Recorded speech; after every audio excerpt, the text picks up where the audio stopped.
Bizarre stories from the subscribers. Hi Leo Augusto, I am Enzo, 12 years old. It started at my great-grandmother's farm. That place was awesome. There were lots of fruits I could pick from the countless kinds of fruit trees that grew there. There was a lot of sugarcane there, which was my favorite. My great-grandmother always told me to pick the fruits very carefully, because in nature there were mysterious things that not even the wisest people could explain. So there was this one time, man, when I was in the sugarcane field, right? I always carried a knife with me to open the fruits, and in this case I was cutting the sugarcane because it's really tough. So I just sat down right there and started chewing and sucking the juice. I stayed there for hours and had already eaten about 5 sugar canes until I heard a noise. I thought it must be a bird landing there, but it was nothing. I sensed something bad and got out of there. The next day, I went there again. A lot of sugar cane was missing. It looked like someone had harvested it. I asked my great-grandmother if she knew anything, and she said it was Tonhao who took some from time to time, and that I shouldn't talk to him or take too much from there because he watched over the area. I found it a bit odd, but it was alright. On the third day, I did the same thing again. I stayed there sucking on sugar cane until I heard the sound of dry grass being stepped on again. But this time, I could really tell they were footsteps. Could it be that Tonhao my grandma talked about? Who is this man? Does he work here as a caretaker or gardener? I didn't really understand it. I got nervous until the bushes opened up in front of me and there was nothing there. It seemed like something invisible of a large size had stopped right in front of me. Then I heard this. Get out of here. You're stealing all the sugarcane. Leave before I deal with you, kid. Man, what is going on? What kind of creature is this that's talking to me? I could only stand still without moving so I wouldn't get attacked by that thing. I stayed there for about half an hour and that creature kept talking. Suddenly I didn't hear anything anymore. It seemed like the weather was clear, no clouds, and the wind kept blowing. It was like nothing had happened. Am I going crazy? I decided to ignore it and went back to cutting the sugarcane. And that's when I felt an unbelievable pain, man. When I blinked and opened my eyes, where the sugarcane was, it was my arm. My vital fluid was running down my entire arm. I was in some kind of illusion. It was nighttime, and I stood in the middle of the empty sugarcane field with no cane left in sight. I went back home holding my cut arm. My mom scolded me, asked what I was up to at that hour. She said she went outside and didn't find me in the yard. Right after, my great-grandmother said that Tonhao didn't like other kids. I asked her who Tonhao was since I hadn't seen anyone, and she said he was her son. He was the one who took care of that place and protected it from intruders. I didn't think he would see you as a threat, Enzo. I'll scold him for doing that. My mom said my great-grandmother was a bit crazy, that her son, named Antonio, had died over 70 years ago, and that what she was saying didn't make any sense. Until at night, almost bedtime, my great-grandmother had made butter cookies. She gave them to me as a way to help me calm down, you know, man. She even brought them to the room I was in. It would be good for me to recover by eating those crunchy fresh cookies that, by the way, were delicious. But as I was eating the second one, I saw the light flickering strongly. Is it malfunctioning? I started to get scared. Could it be that carnival thing? The supposed son of great-grandma? I left the cookies and went to the window to take a look outside. There was a trail in the grass coming straight to the house. The lights went out for good, man. I hid under the bed, crawled until someone knocked on the door. But I didn't open it. I stayed there really quiet until something punched really hard and the door fell down. I really didn't see anything. I could only hear footsteps on the wooden floor. He was there. He went to the cookies. Crumbs were falling and I heard it. I love my mom's cookies. The bed gave in as if someone had lain down. I was squeezed so much that I couldn't breathe. That thing must have weighed about 800 kilos. After that, I don't remember anything else. I only remember the morning, the sun burning my eyes, and me coming out from under the bed. It seemed like Tonhao wasn't there anymore, right? I told my great-grandmother that the door had fallen and she said it was all right. That door wouldn't stay firmly in place. Antonio has a habit of opening that door with a punch. My mom, who slept in the room next door, said she heard a noise at night, but she was too lazy to check what it was. She thought it was me making a mess. I haven't gone back there since then. If it depends on me, never again. I'm almost sure that the room I was sleeping in used to be Tonhao's, right? Back when he was alive. And great-grandma making the cookies that Tonhao loves so much was definitely an attraction for him to show up there. It's honestly a miracle that I'm alive today. Thanks for reading my story, Leo Augusto. I'm from Paraná. And my friends, are you looking for any comic book by Leo Augusto? Just add this WhatsApp that's showing up for you and hit them up there, man. You'll get a list of available comics, alright? There are both physical and digital versions. Go ahead and get your comic made by Leo. Bizarre stories from the subscribers. My name is Samanta, and what I'm about to tell you is something I could never forget. Since I was little, I had a doll named Lili. I don't know who gave her to me, I just know she was always with me. She was very old, one of those made of hard rubber, and her hair had already come completely off her head. Even so, I couldn't get rid of her. There was something about Lili that was strange. Whenever I played by brushing the hair of other dolls, I felt as if Lili was staring at me. Her fixed glass eyes seemed to follow my movements even though I knew it was impossible. It's just in my head, I kept telling myself, until one night everything changed. I dreamed that I woke up in the middle of the night and saw my hair in the mirror, missing pieces, as if it had been cut unevenly. I remember the fear I felt, that suffocating feeling.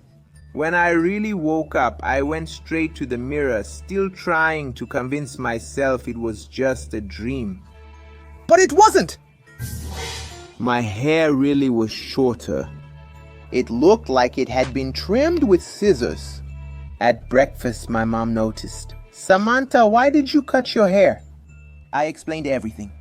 The dream, the situation.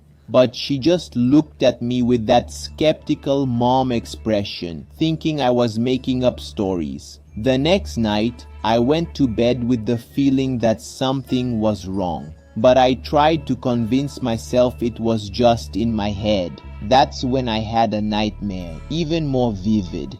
This time I was completely bald. My head was shining under the light just like Lili's. I woke up with a gasp, jumping out of bed.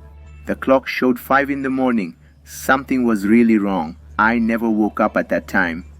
When I looked in the mirror, my heart almost stopped. I was bald. It wasn't a dream, it was real.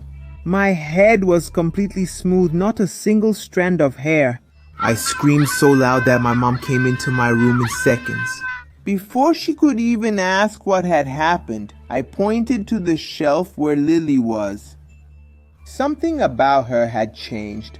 The doll that used to be bald now had hair, and it wasn't just any hair, it was mine. My mom turned pale, grabbed Lili, looked at me and just said, "You will never see this doll again." And that's what happened. She made Lili disappear that day. She never told me what she did with her. But sometimes when I'm alone in my room, I feel like I'm still being watched. Like Lili is still nearby waiting. My name is Julio, and I will never forget what happened at the new school in the neighborhood. When it opened, everyone was excited. It was modern, clean, with everything brand new. But a week later, strange things started happening there. The first signs were the drawings. They were bizarre figures made with something that looked like black paint, like stains spread out, but with almost human distorted shapes. At least 4 rooms had these marks. One on the staircase, another in the bathroom, another in the kitchen, and the last one in the courtyard. At first, I thought it was just some student making strange graffiti, but then the accidents started. On the staircase where I saw the first drawing, a child fell and hit their head. It was horrible. They had to be rushed to the hospital. The following week, in the bathroom, another accident happened. Someone got badly cut on the toilet. The crazy thing was that the toilet was releasing steel, and suddenly it broke. Then it was the kitchen. A girl was having lunch and choked on a chicken bone. The teachers ran over. She almost didn't make it. The 4th accident happened in the courtyard. A boy climbed up on a safety railing and slipped, tearing his leg on the old iron. That's when I started to notice the pattern. Every place that had that weird drawing ended up being the scene of some serious accident. And worst of all, the next drawing was on the ceiling of my living room. It was a strange shape that I couldn't figure out what it was. I talked to my colleagues about it. I tried to warn them that something could happen, but no one took me seriously. And worst of all, they started saying that I was the one responsible for those bizarre drawings. They said it was my fault, that I just wanted attention. Time went by and I became more paranoid. Every day I looked at that drawing on the ceiling, waiting for something horrible to happen, until a month later I walked into the classroom and noticed the ceiling fan was no longer there. My heart raced. I asked the inspector what had happened, and he replied, "It fell yesterday on the head of a student from the afternoon shift. He didn't make it." It's really strange that these things are happening here at school. I felt a chill run up my spine. It wasn't a coincidence. Something was wrong at that school. And the drawings were warnings that no one believed. I still keep wondering, who could have done that? Could it be a restless soul that left its mark? Or a warning letting us know that something was about to happen? Or maybe that school was built on some sacred or desecrated ground, I don't know. All I know is it had something to do with those weird drawings. Nowadays, I'm not at that school anymore, thank God. But when you walk past the place, you can tell there's something off about it. It's all wrecked, destroyed. Coelho, my name is Jorge, and what happened in the house where we live still haunts me. It all started with the sounds on the roof, always at night, right above my room. At first, there were scratches and small footsteps. I thought it was our cat or maybe even rats moving around up there. But when my father went up to check, he didn't find anything. The noises continued, becoming clearer and more disturbing. They were heavy footsteps, as if something big was walking above me. One night I decided to record the sounds on my phone. When I listened to the recording the next day, I was terrified. Besides the footsteps, there was a heavy and slow breathing.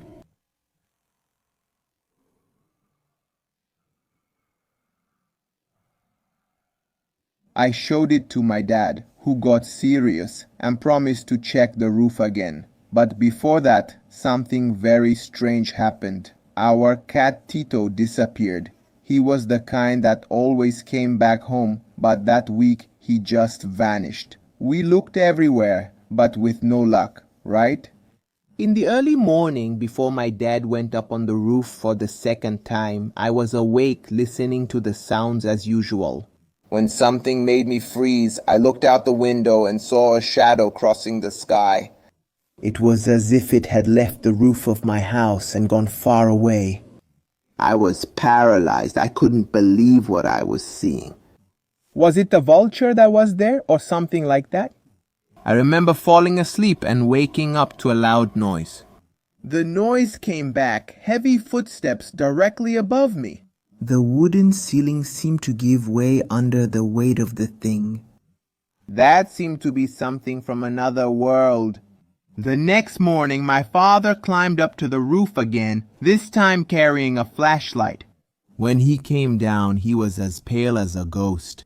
He said he had found strange droppings up there, a gigantic nest made of branches, scraps of fabric, and bones. Among the bones, there was something even more bizarre, a small collection that seemed to belong to a cat. My father didn't say anything, but his looks said it all. Tito hadn't simply disappeared.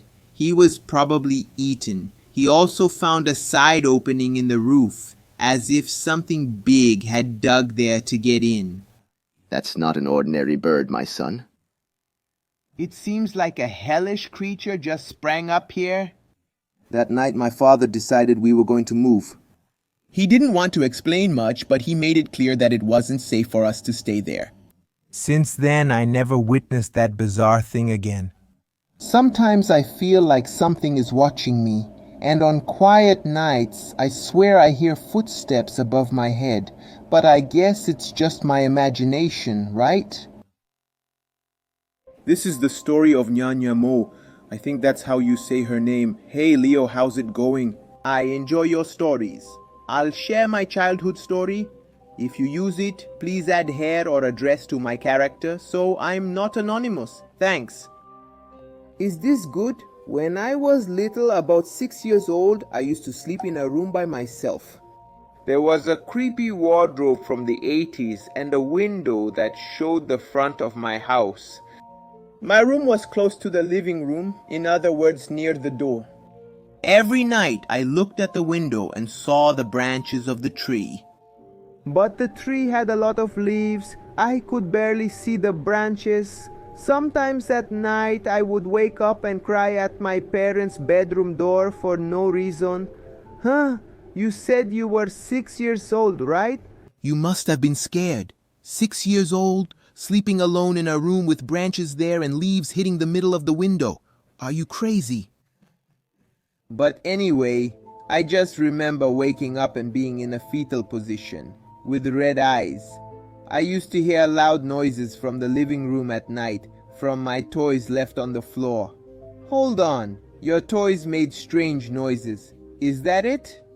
I used to leave my dolls and teddy bears dressed, but when I looked back, they weren't dressed anymore. What do you mean, man? The toys took their clothes off? Did someone take their clothes off? I felt a negative energy every time I went to sleep. I would spend the whole day at my friends' houses, at my grandmother's places, but that energy followed me. And I was always breaking something, like a vase or a plate. And that went on for about 3 years. When I was 9, my mom started sleeping with me and taking me to church, and that changed things. But I still see shadows at home and I feel bad at night. Wow, that house must be haunted. To take the clothes off the dolls, to have shadows passing by. That's crazy, man.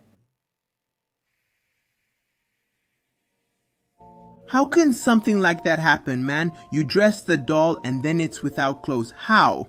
How is that possible? That's not normal, man. There's something in this house. Something creepy, man. Really creepy. It's better to throw coarse salt around the house. Do something. I don't know, man. Maybe an exorcism in the place because it's getting bad, man. It's creepy. Really creepy.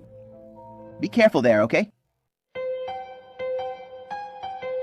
Hi Leo Augusto, my name is Vitor and I'm a big fan of the channel. I follow all the videos and posts on Twitter. Thanks man, thank you so much. I wanted to tell a story that happened to me. Well, I was about 8 years old, and at that time I went to visit my grandfather's house.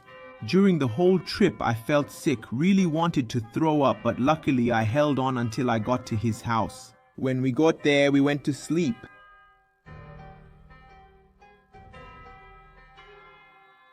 I loved parkour and really wanted to do it. Then I had the brilliant idea to climb up a cemetery wall. Are you seriously going to climb the cemetery wall too? Are you seriously going to climb the cemetery wall to do parkour? Oh man, this is going to go wrong. From the cemetery next to my grandfather's house, and then I climbed the cemetery wall too. I started trying to balance myself, but man, I ended up losing my balance and fell inside the cemetery. Look at that, see? You know this smell? That smell of crap that's coming. I got up and took a good look around the place. And to my bad luck, man, the cemetery had its gate closed. I started screaming like a madman. All the names I knew, mom, dad, grandpa, uncle, I shouted nothing. I tried to climb the wall. He ran, jumped, climbed the wall easily. But when it was time to get down, I hadn't seen a wire. Damn, man, a wire, dude, it was a mess. and I jumped. The moment I jumped, I felt my leg tearing. Damn, man, with everything on the wire, there was a lot of blood coming out. I remember it was torn. From my knee down to my foot. It must have been those wires on the wall, you know, those barbed wires, really nasty ones. Man, wow. Dude, what if it was rusty? It could have been way worse. Huh? My God, man, that's crazy. Why did you go do parkour on this cemetery wall? Man, do parkour at a little park where there are kids. Do it. I don't know, man, but at the cemetery, dude, the cemetery, seriously, what the heck, man? My foot hurt a lot. Oh, I can imagine, man. It must have hurt, really hurt. It probably hurt down to your soul. Even at my grandpa's house, I had to have surgery. To this day, I have never done parkour again in my life. Sorry for laughing, I won't do it again. Hope you're okay. You are, right? Everyone who sends in stories is because they survived these adventures. Thank you so much for sending your story, okay?